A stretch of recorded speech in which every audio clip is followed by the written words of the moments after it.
Fala pessoas, tudo bom com vocês? Estamos aqui para mais uma aula de arte visual com a professora Leila, dedicada ao PAS 3. Hoje a nossa análise é da obra Trouxas Ensanguentadas, de Arthur Bairro, 1970, materiais diversos, localizado nas margens do Rio Arruda, em Belo Horizonte, Minas Gerais, no Brasil. Para a gente começar, vamos falar um pouquinho da biografia do nosso artista. Arthur Alípio Bairro de Souza Lopes vai ser um português que vai nascer em 1945, está vivo até hoje e vai ser considerado um artista luso-brasileiro, pois ele se muda para o Rio de Janeiro em 1955, vai estudar na Escola de Belas Artes em 1967, vai ganhar inúmeros prêmios renomados pelos seus trabalhos. Para a gente falar um pouquinho mais sobre ele, acaba que a gente vai entrar já na nossa modalidade artística que essa obra está inserida. Você deve estar se perguntando, professora, o que é isso que você mostrou no comecinho do nosso vídeo, né? Que obra é essa? Então, essa nossa obra do Arthur Bairro, ela vai ser considerada uma intervenção urbana. O que isso quer dizer? Intervenção, tá?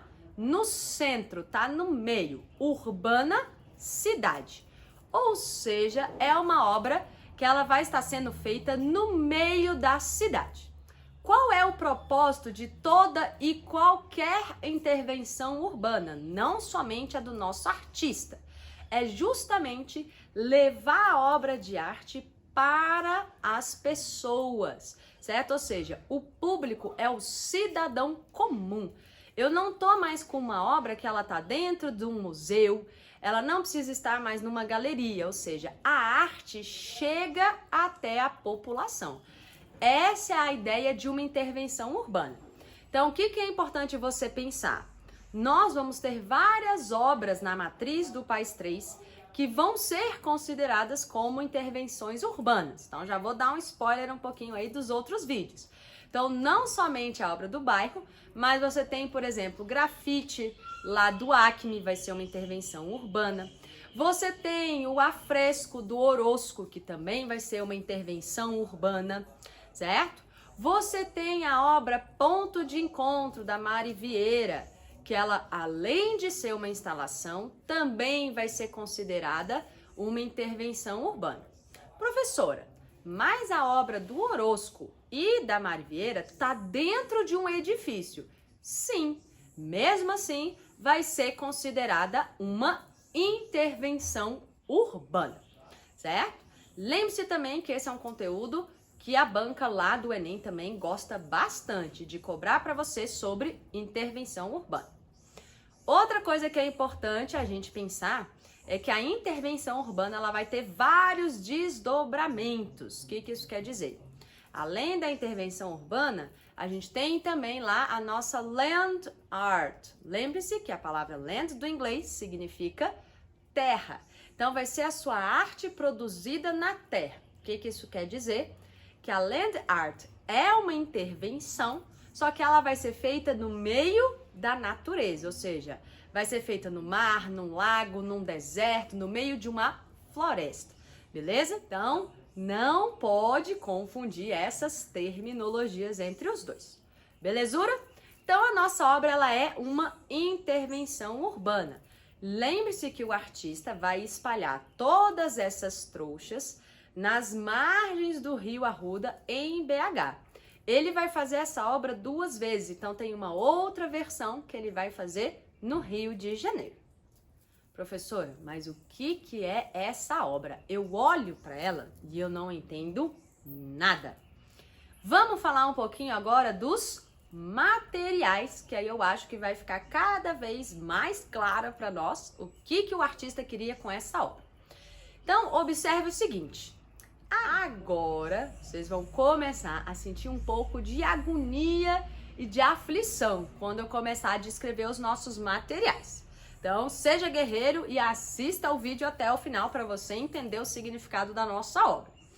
Então, ele vai trabalhar com trouxas, né? Ou seja, é um pano para você. Você tem aí essas amarrações, uma espécie de um barbante. Você tem plástico, você tem borracha. Só que aí nós começamos a ter pedaços de unha, de cabelo, ossos, carne, urina e fezes. E o professora? Sim, vocês já conseguem com essa descrição sentir um pouco o cheiro do que é essa obra? Imagina, você tá andando de boinha lá nas margens do rio e de repente você encontra um negócio desse, certo? E aquele cheiro, aquele odor, né? Então acaba que, querendo ou não, a nossa obra aí, ela vai trabalhar não só com o sentido da visão, que é um dos grandes objetivos da intervenção urbana, mas ela acaba trazendo também a questão do olfato, certo? Então, algumas pessoas gostam de dizer que a obra do Arthur Bairro, ela também carrega um pouquinho de uma ideia da nossa instalação, certo? Ou seja, quer misturar os sentidos, quer fazer a plateia entrar ali num contato, numa certa proximidade com a obra, só que como ela é feita ao ar livre no espaço urbano, a parte da intervenção urbana vai ser o que vai ficar mais forte para nós. Mas, professora, não estou entendendo.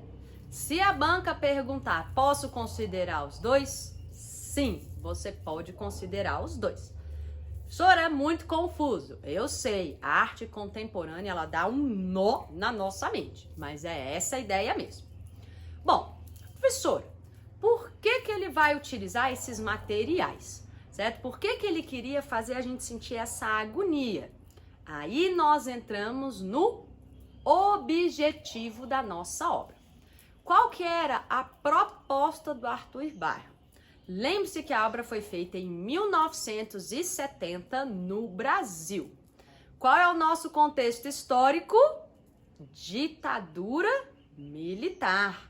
Então, o nosso artista, ele vai estar fazendo uma crítica ao desovamento dos corpos ocorridas por conta do Esquadrão da Morte durante o regime militar no Brasil. Então, olha a relevância de eu entender o objetivo do nosso artista, certo? Então, repare o seguinte, a nossa obra, ela tem um propósito de ter esses materiais. Quais são eles? Trazer uma ideia de que essas trouxas representavam o quê? Corpos. Pareciam troncos de pessoas, certo? Inclusive, o que o bairro vai fazer? Ele vai colocar todos aqueles materiais que eu descrevi para vocês dentro dessas trouxas e ele ainda bate com um bastão para dar uma ideia de jorros e espirros, né, de sangue que vai sair em detrimento principalmente aí da carne que ele coloca dentro da estrutura. Então, muita gente vai achar que realmente era um corpo e vai ligar para a polícia, vai dar o maior bafafá. Inclusive, dei uma olhadinha nessa foto para vocês verem que a obra, ela tá pequenininha, né? O restante são as pessoas em volta da nossa obra, beleza? Por que especificamente ele quis colocar nas margens do rio? Porque o Esquadrão da Morte era conhecido por matar as pessoas e jogar os corpos nos rios. Por isso ele fez, tanto em Belo Horizonte como no Rio de Janeiro, beleza? Então, a ideia dele vai ser trazer o horror do que era você encontrar um corpo boiando, certo? Só que ele coloca para você isso que durante o dia e para toda a população, ou seja, para despertar uma reflexão crítica no público, no espectador, que somos nós. Essa é a ideia principal. Tanto é que ele vai fazer várias trouxas e não uma só, em que cada trouxa representava um corpo que foi flutuado, vamos dizer assim, nesse nosso rio. Agora, o que a gente vai ter de análise? Lembre-se, desde que a gente entrou nas modalidades contemporâneas, não tem mais como a gente ficar analisando aqueles tópicos tradicionais. Então aqui a gente vai ter duas características essenciais para a análise da nossa obra. Lembre-se que quando eu estou falando de arte contemporânea, não tem mais como eu fazer aquela análise tradicional. Então a nossa obra ela vai ser conceitual. Professora, como assim? Você só entendeu a essência da obra depois que eu expliquei tudinho nesse vídeo. Isso já te dá ali uma ideia de que a nossa obra ela é conceitual, ou seja, o significado, a crítica, a reflexão da obra é a alma do negócio, certo? A visualidade, a belezura da obra não é relevante, certo? Inclusive, o fato da nossa obra ser grotesca, né, por conta dessa questão do cheiro, a visualidade dela ser desagradável, já vem o fato da nossa obra ser conceitual, beleza? Outra característica muito importante de análise da nossa obra é que ela é efêmera. O que isso quer dizer? Que a nossa obra ela não dura, né? Ou seja, ela acaba. Essa obra ela não existe mais, ela serviu ao seu propósito. Ele fez e o que aconteceu com os materiais? Eles vão se degradar, porque a gente está falando de materiais orgânicos. Então ele fez 2 vezes a obra e ela não existe mais. A gente só tem registro fotográfico da nossa obra, certo? Então ficamos por aqui na análise da nossa obra. Lembre-se de seguir a gente lá no Instagram e no nosso canal do YouTube. Beijo grande aí para vocês e tchau, tchau.